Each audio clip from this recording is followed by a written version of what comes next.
In my years of experience as a family law lawyer, what I have found is that two things stop people from getting a divorce.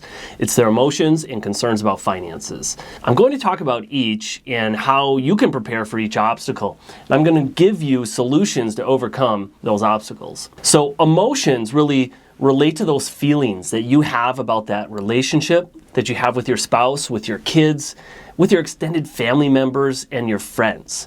Relationships are ideas, and ideas really come from energy, right? It's the questions about how you want to direct your energy moving forward and how you want these relationships to feel and look like. What do you want is really the most important question.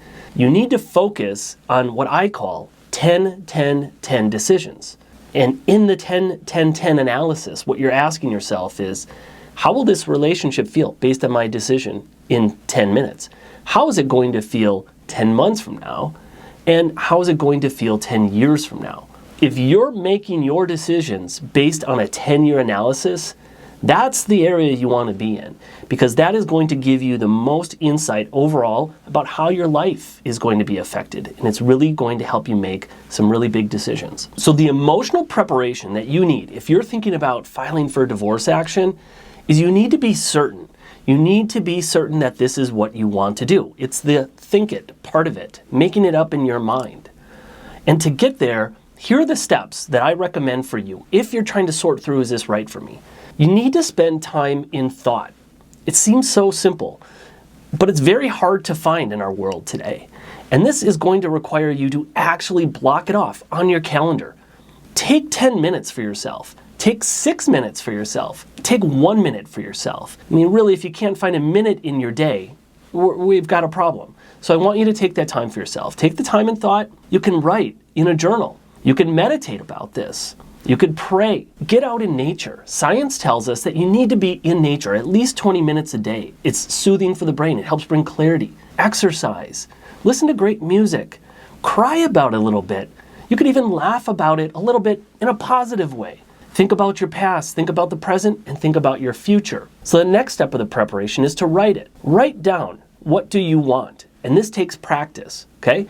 Literally document it. Write it. Tell yourself, set a timer, 6 minutes, just keep saying, I want this, I want this, I want this. It's okay, let yourself do it. After you've done that, you want to read what you wrote, okay? Now, let's get into the phase here of getting over the emotional hurdle. By reading what you wrote, clarity on your thoughts and what you want, you need to start practicing it. And you need to say it to yourself. You need to say it out loud. And at some point, you do need to announce your intentions. Now, this is the do it part of things. This is the execution, which is the hardest part for people. You've got yourself now to that line, and we need to get you over the line. You need to cross it. You need to get to that other side. So that's the follow through with your actions. And here's the thing you need to know. In this process, emotionally getting through this, you have to trust yourself.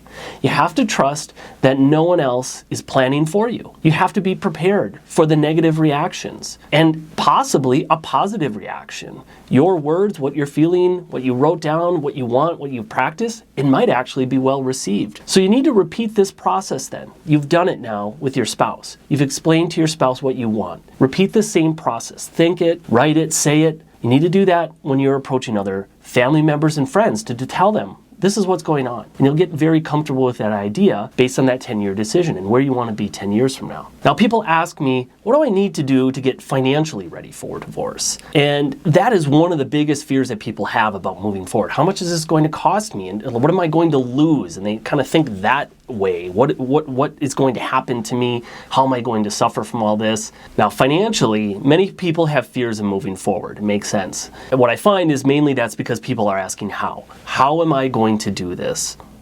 And the person who's seeking the divorce could be the dependent spouse in the relationship financially, right? That could be the person who wants the divorce and they're concerned about how am I going to get money. It also could be the other way around, that you're the person seeking a divorce and you're wondering how your spouse is going to afford if you leave. So you have these concerns about how much money you might lose in this situation.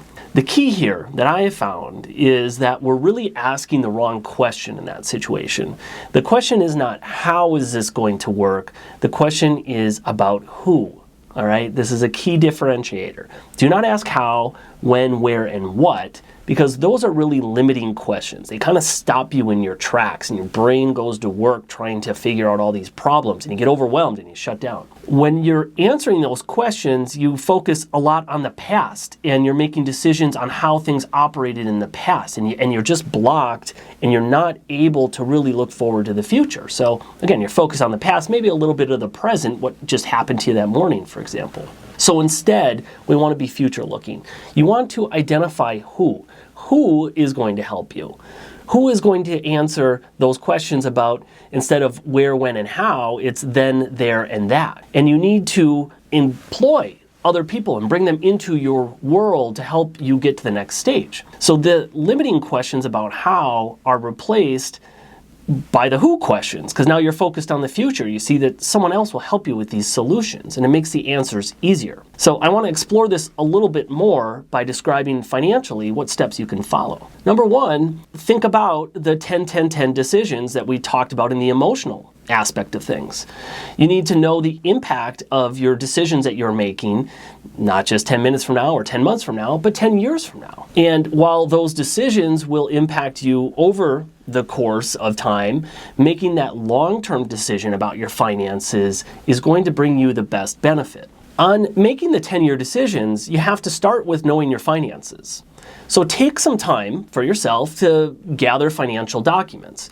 Get an inventory, so to speak. You need to read your bank statements, your online records, credit card statements, tax bills, tax returns, earning statements, and more. Read them again, because you might not understand them the first time. Ask questions about things you don't understand in your statements. You can ask those questions when you're planning at this point of your spouse. You could ask close confidants, financial advisors, lawyers, and others, right? These are the who's, helping you to understand your situation a little bit better.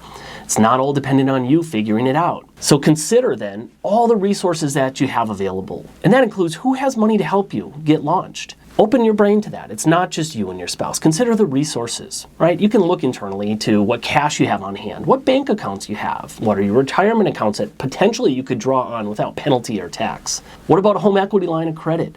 Credit cards or new loans? You could approach your bank, hard money lender, family members, or friends. So think about the who's out there that could potentially help you get to that next spot in your life. And I want you to write out your needs. This is the budget part. Now, look, I don't love that word budget, so keep it simple.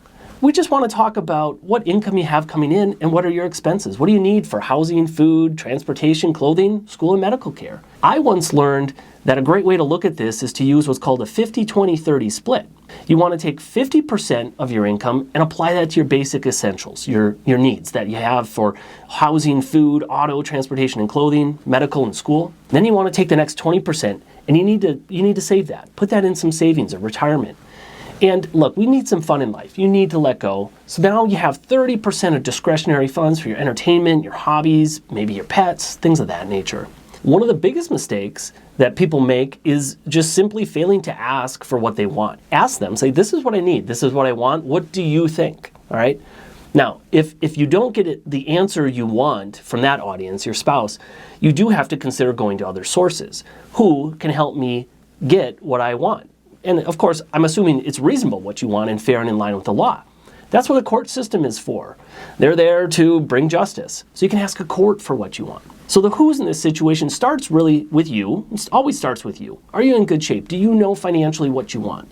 Go to your spouse. Maybe your spouse will even have a deal for you that's better than you thought of. Ask your spouse. We're going to split. What do you think we should do? And then you can look to someone else, the court, and of course, bring in your advisors to help you shape up your argument. When you're talking about questions, asking what is that you want, you need to think about this. Think about the money you need, the finances you need.